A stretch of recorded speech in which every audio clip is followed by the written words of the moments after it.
How's it going? Hey, John. Hi, Peter. How are you guys? Yeah, you know, Peter, same here. You get all the time I get these people that, oh, why should I do that? Or like they don't want to look something up or they don't want to find something. And they just whine and whine and whine about learning about, more about their watch. But anyhow, what are you gonna do? Hey, Rancher, how's it going? You haven't given up on watch collection yet, I hope.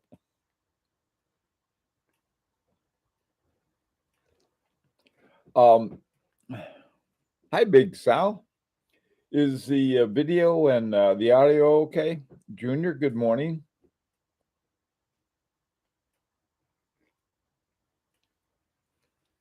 Hi, Dom. Hater, good to see everyone.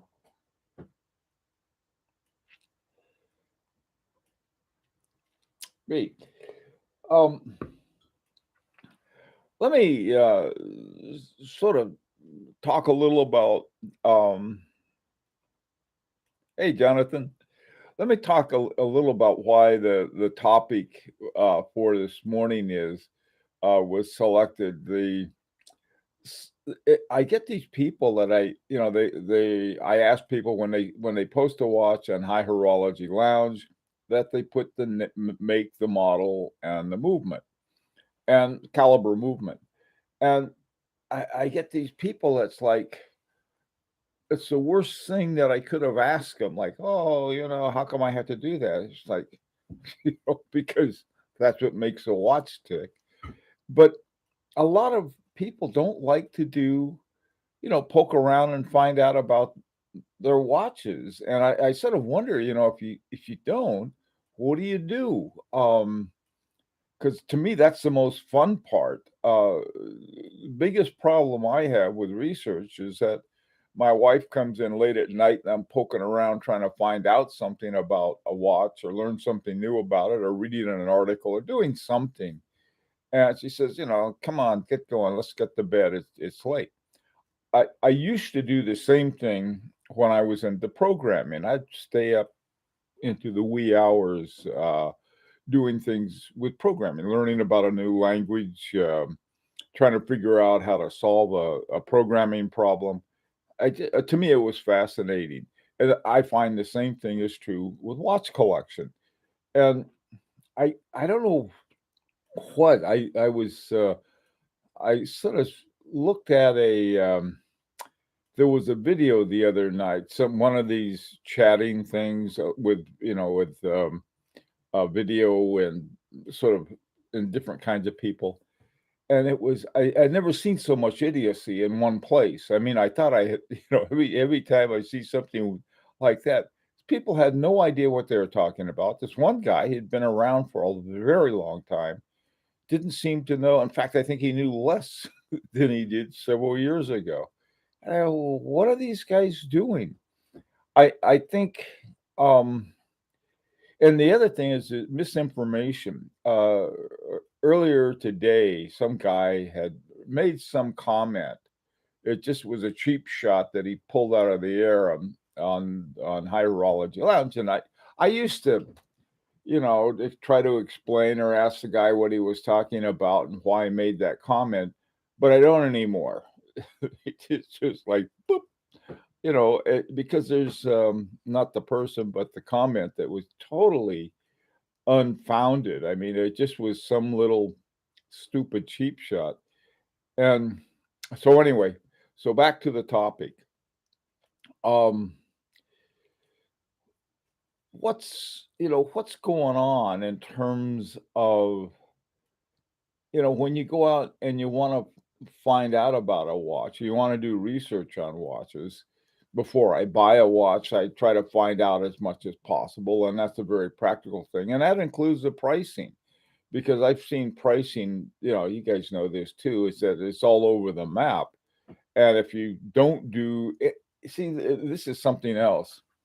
People see it as doing their homework, and I think that's a mistake. You simply do it is that, oh boy, here's something I can poke around in and find out about and have some fun with and maybe find a really good deal on a watch. And the more you do that, the easier it becomes because you know where to look, you know how to look.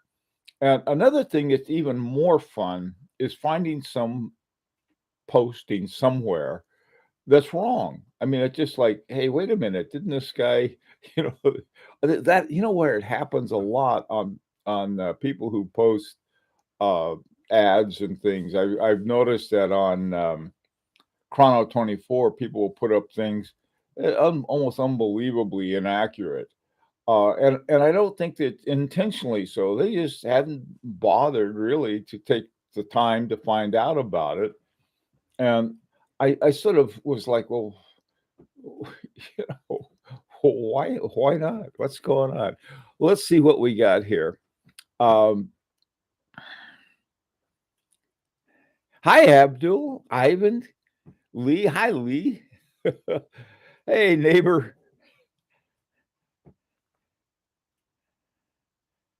Okay, let's see what. Let's see. Hi, Javi. Tony, good to see you. Okay, Abdul, let's see what Abdul says. I think research is the best way to get the best deal. Double confirmation of sources is a good way as well. Excellent point. There are a lot of things that there are a lot of watches, not a whole lot that that I wouldn't buy because of sort of I worry about the character of the person with the ad. I'll tell you something that happened this last week. As most people know, this group of us called Larique has have been created. We made a watch. I've got it over in my case. We've been working on a watch, and we had a couple that they put together early for us so that we could have one at the Watch Time show, and then we also could have one at the Grand Prix d'Horlogerie de Genève. Okay, um, so the the problem turned out to be the case. The case was very, very complex. I didn't realize that. I just thought, wow, what a cool case. We have this great designer, and he just put together this brilliant case, worked with Voutilanen and Caton, and it turned out that the milling process for this um, the case was very difficult because of the design of it and so on and so forth. Now, I guess they had to do it by hand on the ones that the couple that they made so that we could show that, this is a reality. But they had to get a brand new special milling machine to get the milling done on the cases, and it's because we had one so aspects to it. We had this thing that we called the teardrop belt, and it had to be stretched around it and so forth. Well, this was holding everything up, so we've been waiting and waiting and waiting. So finally, uh, um, there were all these deadlines we were given. We're going to be shipping. And this is back in July, and it wasn't happening. And didn't happen. And I thought, come on, what's going on? Well, I found out, and it was the whole thing. The holdup was with the cases, and I got these. I was communicating back and forth with Caton, Voutilanen and Caton, and so forth. And finally, they got the ball rolling now, and now we're going to have them. They're going to be coming out. What happened though was really amazing. Uh, Somebody sent an email to Agenor claiming that they heard that they were going out of business and they had ordered 5 of these watches and they wanted their money back and they all kinds of threatening kinds of things like that. And I realized when they sent them to me, and I realized that these people were frauds, just total frauds. First of all, I know the people who are on our group. There are 51 of us, but I know every one of them. And So this wasn't one of them. And second of all, they said they'd ordered 5 watches. Nobody had ordered 5 watches, so I knew that was false. But I did. I wrote back to them and I said, simply send me your correct name and address, and I'll send you a refund. Well, of course, I never heard from them again. But the thing of it was that either somebody got impatient and put somebody like that up to it because of, and everyone knew this, but it's sort of like one of those things. And then I found out later on there was this group of idiots, and they had put our watch on a milk carton and said it was, it's sort of like, yeah, where is that? It, I know, I'm pretty sure know who they were. And I'm not kind of people that I try to have any kind of discussion with because they don't know anything. But this kind of thing that is like you either make something up and put it out, which is, excuse me, I need a shot of my coffee.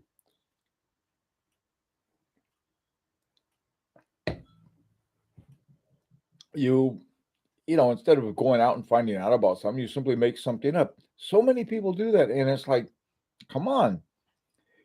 To me, one of the things that takes the fun out of stuff isn't that people are lazy.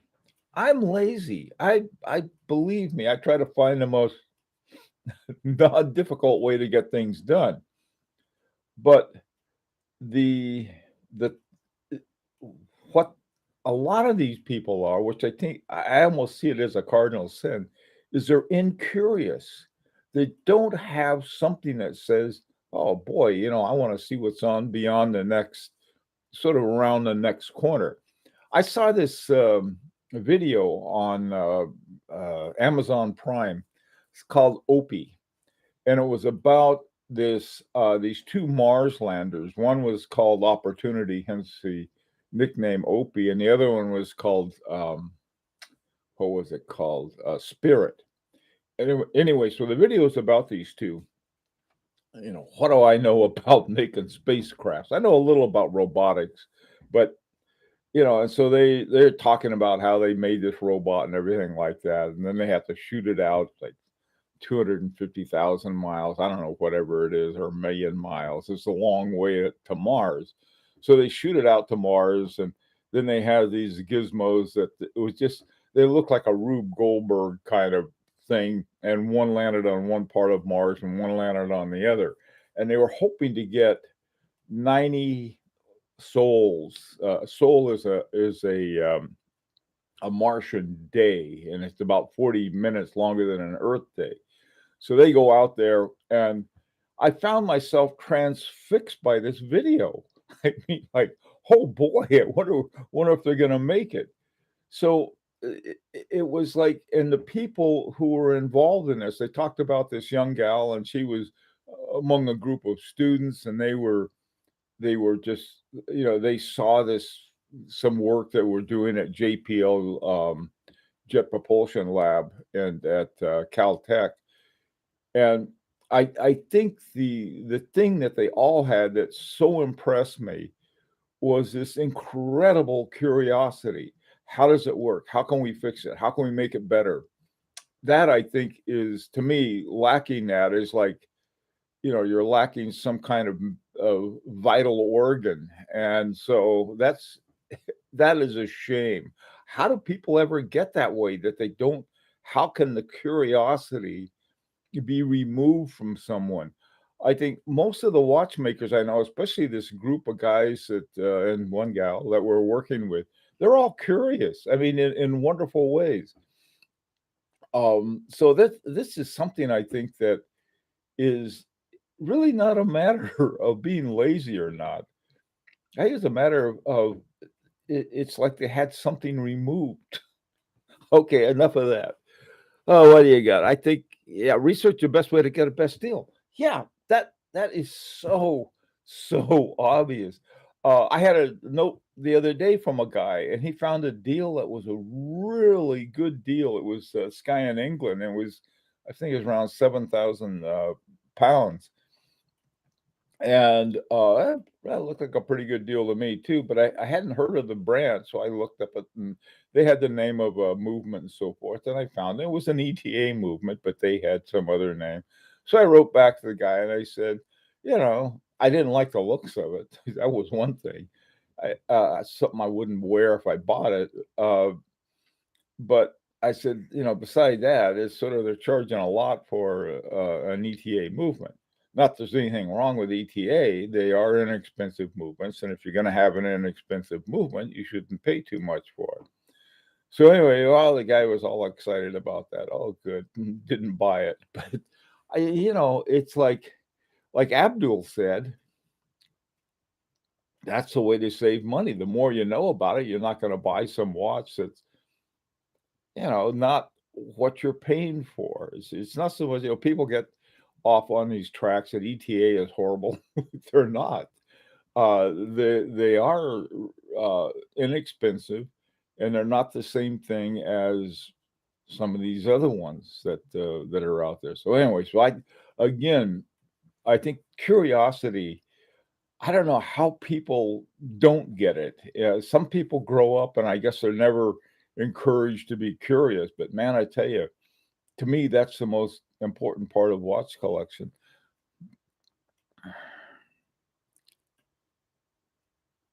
Are there certain sites that you go to for information, Lee? Yes, there are. And I'm going to talk about that this afternoon. This morning, I just sort of wanted to talk about the whole thing about being curious. I mean, and why, and it's why isn't it fun for everyone? And I guess that sounds sort of stupid, Oh, I like it. How come everybody doesn't? Well, that putting it in a very stupid way, I think. But on the other hand, having the curiosity of something, I think lacking that. How do you get it? I don't know if you do or not. Hi, Brian. How you doing? Hi, Andre. Rel, how are you? Flippin' Zippo's here. It's because curiosity requires intelligence. Maybe that's true. I That's sort of a harsh way of putting it, Clyde, but you may be right. You don't have to be brilliant, though. I mean, I don't know. Hey, Junior. Let's see.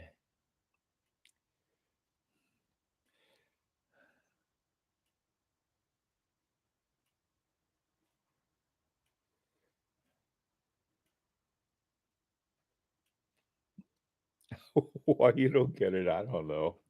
I um, I guess we all have. We've said or done something we've always we regretted, and we don't do it too much. I make some crack or something I probably should have kept my mouth shut about, but I try not to. I'll put it that way.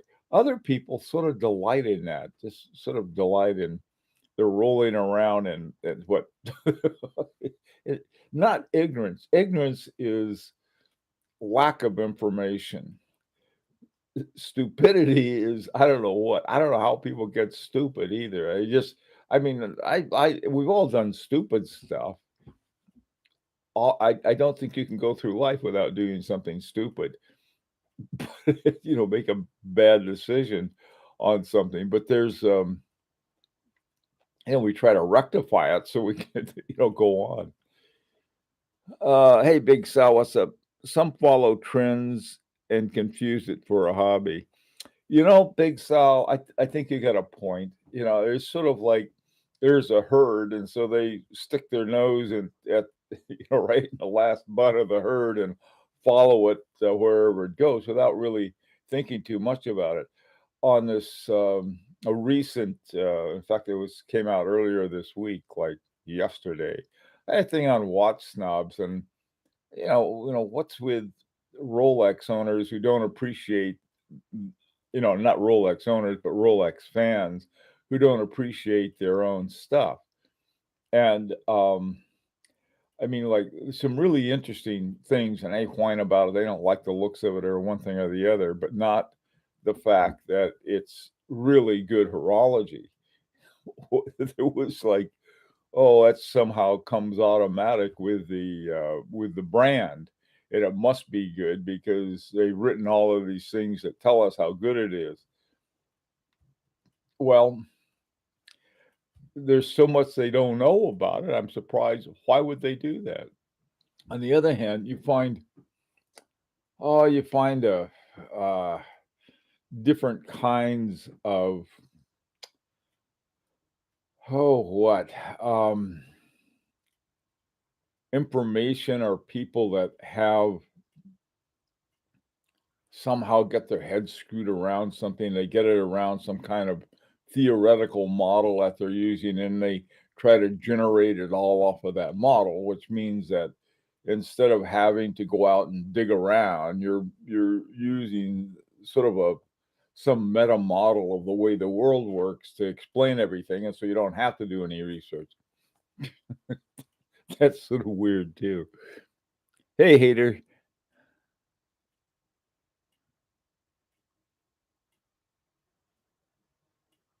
Yeah, hater, I agree with you on that too. Yeah, I love to find out about um oh, Durabel Force. I can't afford those unless one falls off the back of a truck. I'm never gonna have a Voutilanen because if it happens to end up in my driveway or something.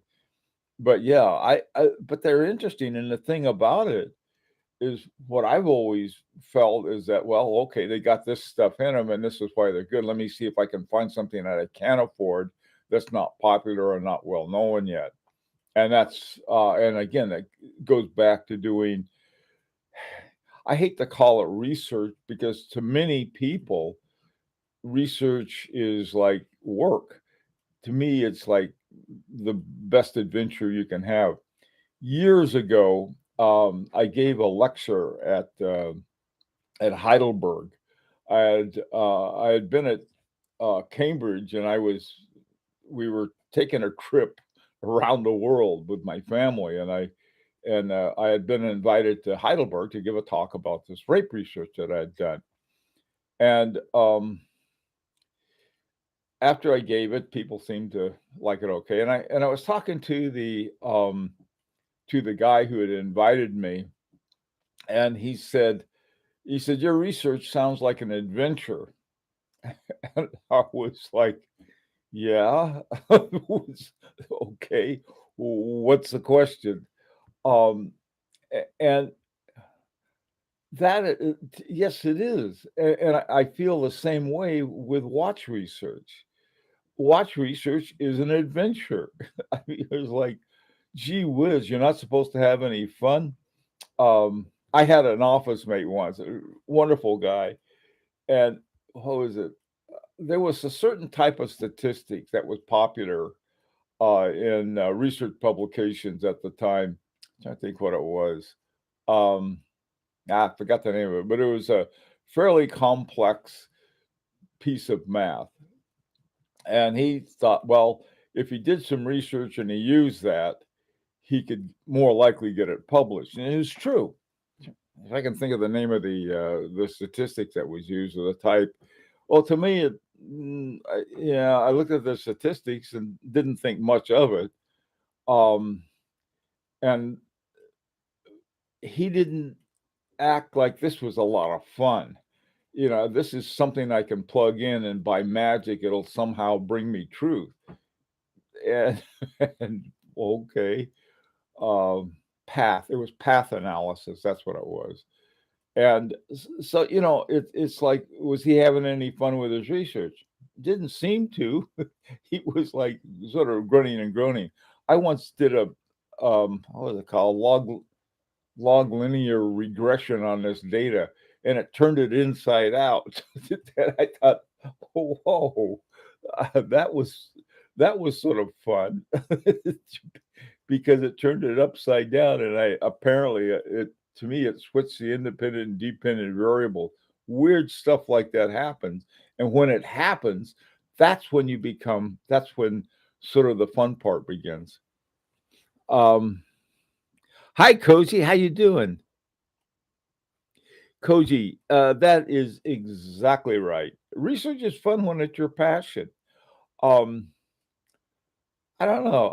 I get yeah, I agree with that. That's a wonderful way of putting it. It is, but it's fun. I mean, if something can't be fun, I don't wanna do it, you know? Like I said, I'm as lazy as the next guy. I can't imagine anybody lazier than I am. But it's not I don't do a lot of stuff because I'm not lazy. I am. I do it because it's interesting, and when it's interesting, it's not work. It's pretty much it.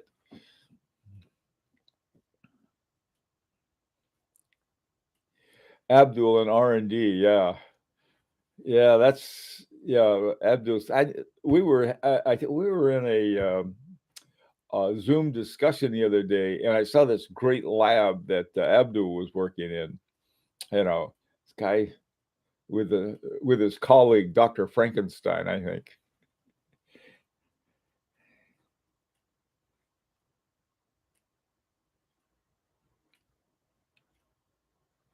Well, Lee, the thing of it is that one of the things about our hobby is talking to people about it. This may sound almost a little well, it's not far-fetched, it shouldn't be.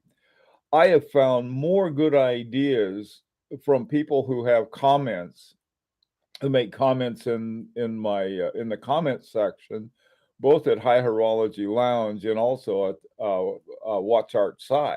They'll have a comment about something, "God, I didn't know that," and they're great.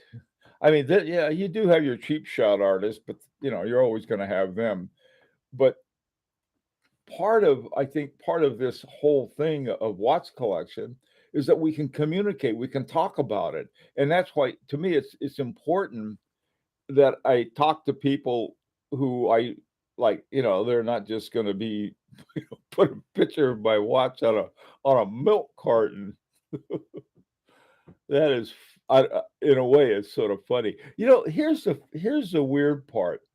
Some people will go out of their way to do all of the Photoshop work and everything else that it takes to put a watch on a milk carton, but they won't do the research to find out about it.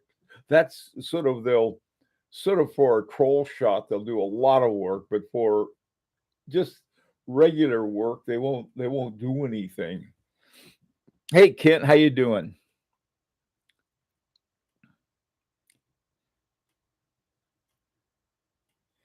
Yeah, yeah, Ken, that's the idea exactly.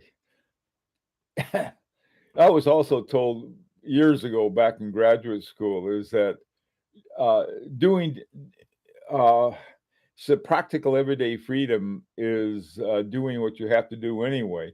Enjoy doing what you have to do anyway, and that was is very true. Yeah, John, that's the other thing. You learn something every day.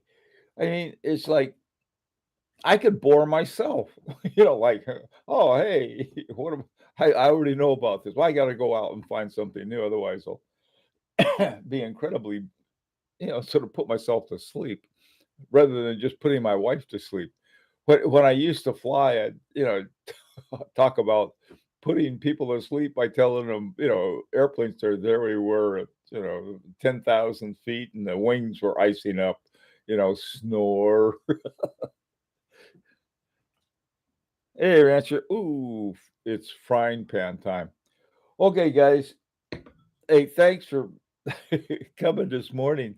What I want to talk about this afternoon, if you're going to be around for the 4 o'clock chat, I'd like to talk about in terms of doing research. Somebody asked, "Well, where do you go? What do you look at?" That's what I'd like to talk about and bring something that you found useful too, and we can talk about that and have more conversations. Take care.